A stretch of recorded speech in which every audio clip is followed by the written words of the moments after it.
When looking over my last-minute plans to Canada's Wonderland, obviously the main objective was getting rides on AlpenFury, but since this was my first visit to the park, I was also looking forward to riding other coasters at the park. Behemoth was on my list to look forward to, but basing it off of reviews from other enthusiasts, I had my expectations set rather low. Well, after getting one ride on this hypercoaster by B&M, I learned two things. One, B&M has their hypercoaster formula down to a T, and two, everyone else is crazy. Behemoth opened to the public in 2008 and has been thrilling guests ever since. The ride stats include a height of 230 feet or 70 meters. The ride has 5,318 feet of track or 1,621 meters. Max speed is 77 miles per hour or 124 kilometers per hour. Before we continue with this review, please do me a favor by clicking on that like button, and newcomers to my channel that love roller coasters and parks like Canada's Wonderland, please subscribe.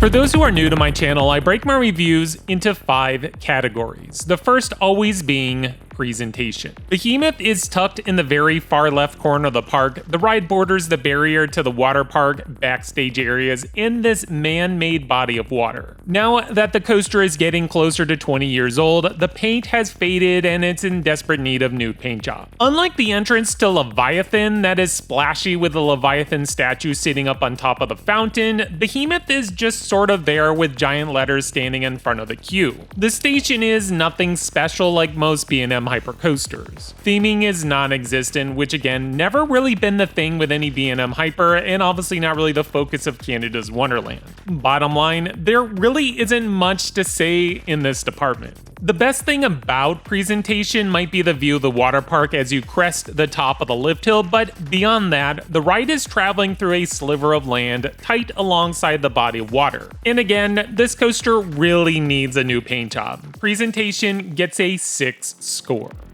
Ride intensity. Behemoth starts off with a turn to the right and over to the lift. After climbing 230 feet in the air, riders take a massive drop that's loaded with airtime, especially for those who are in the back row. The coaster immediately flies right back into a giant airtime hill. When I was riding up front, the airtime was fantastic. I was floating out of my seat for the entirety of the element. The coaster now heads into a turnaround element, which surprisingly had a little more force than I was expecting. You don't really hang at the tallest point of that turnaround. Instead, you are stuck to your seat as you get turned around facing back the way you came. The ride now enters a series of 3 airtime hills. Each one is consistently better than the last one, if you can believe that. That might have to do something with the trims though, because each hill has a set of trims. During my ride, I never really noticed these trims as they barely activated, and I think that the last one didn't do anything at all. The coaster now pops back up into the mid-course brake run and slows the train down a bit.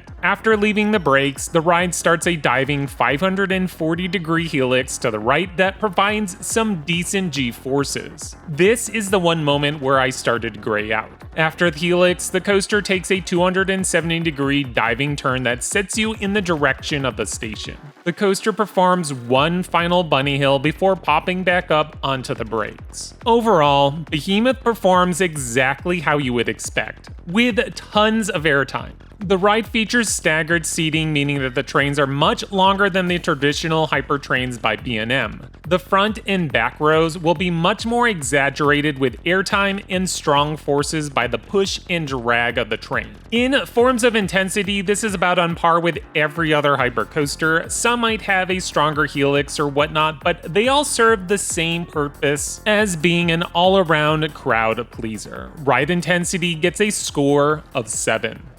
Fun factor. Okay, as I said earlier in this video, everyone is crazy, and Behemoth is the prime example. For the longest time, I've heard the same phrase, Diamondback at Kings Island is the best hypercoaster and both Thunderstriker and Behemoth are just mid. Well, now that I've been on every hypercoaster in North America besides the wannabe hyper at La Ronde, I realize that they're all basically the same thing. Sure, I know that some are better than others with changes in their layout and elements, but by and by, they offer the same experience as the next hypercoaster. The statement is especially true when talking about the hypers with the staggered seating. Diamondback continues to be praised as the best while the other twos are shunned on. I thought that Behemoth was right up there with Diamondback, and comparing it with my last ride, dare I say it was better. Again, they're all the same and deliver great floater airtime for days, and you're crazy if you think elsewise. Well, okay, not really, but I think you get my point.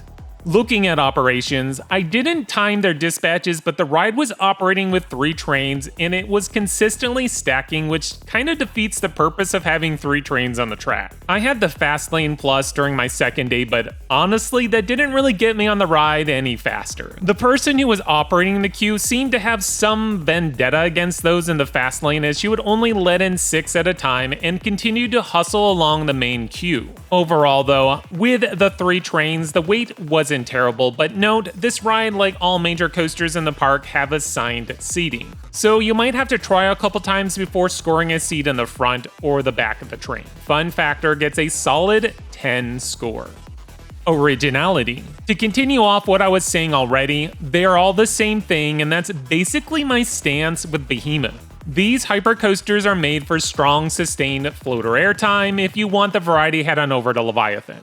The layout is very typical of B&M, following the same pattern you would find on many other hypers with the same out and back layout. There's always some minor differences like the ending or maybe an additional turn like on Thunder Striker, but the goal is the same and the experiences are all relative. Originality gets a 5. Ride smoothness. For the most part, Behemoth is pretty smooth. I did notice a rattle at the bottom of the first and second drop, but after that I thought it was smooth and comfortable. The seats and restraints are top-notch. B&M has really mastered their train seat and restraints on their hypercoaster model. Ride smoothness gets a 9 score.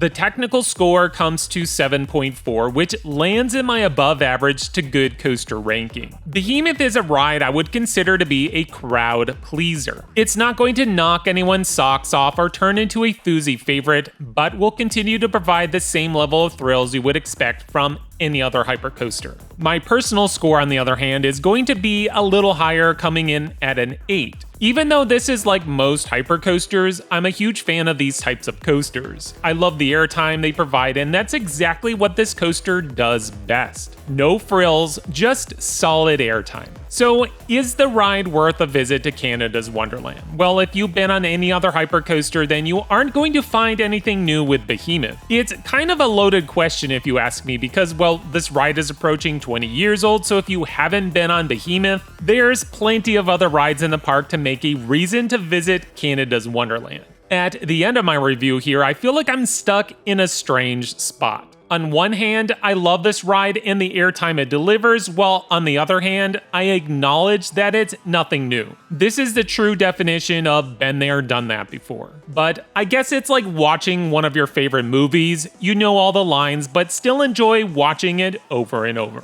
Well, that's going to wrap up my review of Behemoth. Until next time, this is Extreme Thrills.